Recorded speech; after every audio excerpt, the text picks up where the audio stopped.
Bonsoir, Dr Naïk. La question que je vous pose ce soir est la suivante. Avec tout le respect dû à l'islam, vous avez dit que l'adoration des idoles est le plus grand péché dans l'islam et qu'Allah ne pardonne pas à un adorateur d'idoles pour cela. Mais qu'en est-il des personnes qui sont nées dans des familles de religion autres que l'islam? Par exemple, en Inde, la majorité de la population est hindoue et, tout au long de leur vie, ils n'ont peut-être pas été exposés à l'islam ou à quelqu'un d'autre qui aurait pu les éduquer à ce sujet. Quelle est la faute de ces personnes? N'atteindront-ils jamais le paradis? Allah ne les laissera-t-il jamais entrer au paradis? Quelle est leur faute s'ils croient ce qu'on leur enseigne depuis leur naissance? Allah n'a-t-il pas pitié d'eux? Je vous remercie. La sœur a posé une très bonne question. C'est une très bonne question, une question très logique. Qu'en est-il des êtres humains qui sont nés dans des familles non musulmanes et dont les parents adorent des idoles? Qui est donc à blâmer? Comment Allah peut-il les punir? C'est une très bonne question. Le prophète bien-aimé Mohammed sallallahu alayhi wa sallam a dit que chaque enfant naît en tant que musulman. Qu'il soit né dans une famille juive, chrétienne, hindoue ou musulmane, il naît musulman. Comme je l'ai dit précédemment, un musulman est une personne qui soumet sa volonté à Dieu Tout-Puissant. Ainsi, chaque enfant, à sa naissance, soumet sa volonté à Dieu Tout-Puissant. Plus tard, il est influencé par ses aînés, ses parents, ses professeurs.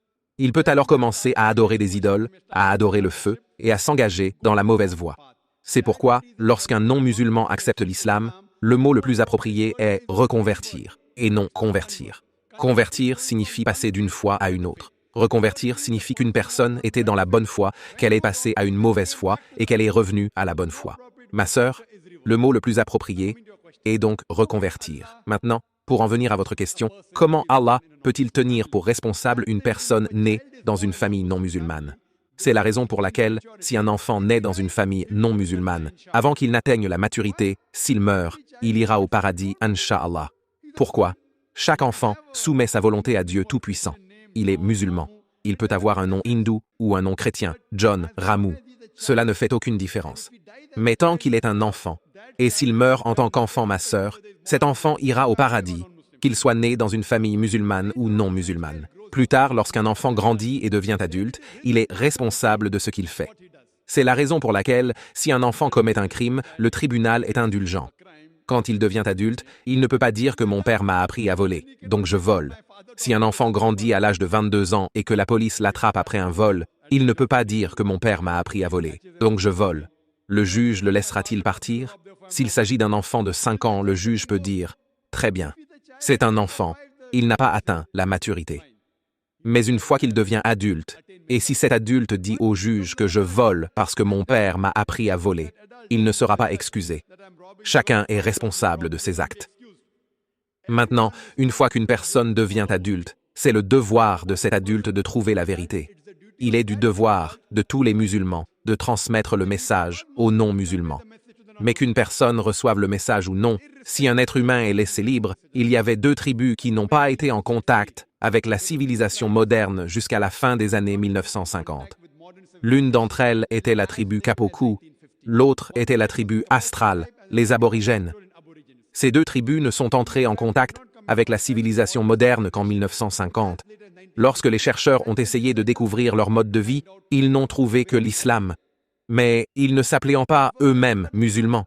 Ils croyaient en un seul Dieu. Ils croyaient que Dieu n'avait pas d'image, qu'il n'avait pas d'idole, qu'il se prosternait lorsqu'il adorait Dieu. L'islam n'était rien d'autre qu'un nom.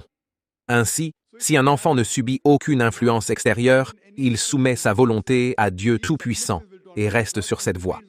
Une fois qu'une personne devient adulte, il est de notre devoir, à nous les musulmans, de transmettre le message de l'islam. Si nous ne transmettons pas, Allah nous tiendra pour responsables. Il nous tiendra pour responsables.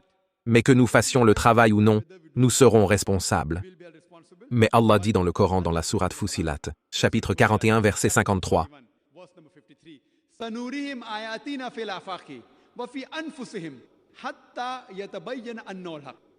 Nous leur montrerons nos signes dans l'univers et en eux-mêmes, jusqu'à ce qu'il leur devienne évident que c'est cela, le Coran, la vérité.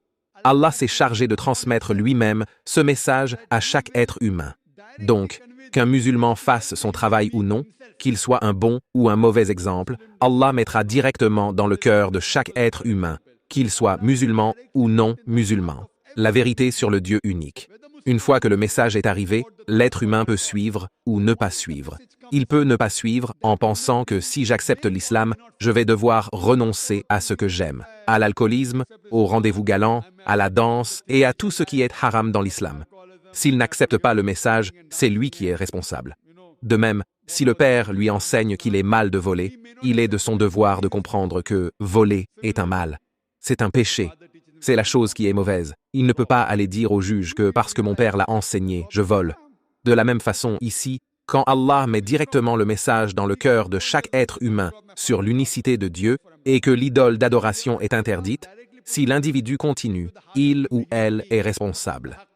Au jour du jugement, Allah dit donc qu'aucun non-musulman ne s'opposera jamais à la justice d'Allah parce que vos organes témoigneront contre vous, vos yeux, vos mains témoigneront contre vous. Donc, le jour du jugement, même les gens qui seront mis en enfer ne s'opposeront jamais à la justice d'Allah subhanahu wa ta'ala. Ce qu'ils diront, c'est de nous donner une dernière chance et Allah dira qu'il est trop tard. On donne beaucoup de chances dans ce monde, mais on ne vit qu'une fois dans ce monde. Ainsi, le jour du jugement, aucun non-musulman, aucun être humain, même s'il est mis en enfer, ne s'opposera jamais à la justice d'Allah. Il dira seulement « S'il te plaît, pardonne-moi » et il sera trop tard. Quoi qu'il y ait dans ce monde, comme Allah le dit dans la sourate Mulk chapitre 67 verset 2, c'est un test pour l'au-delà. J'espère que cela répond à la question de ma sœur.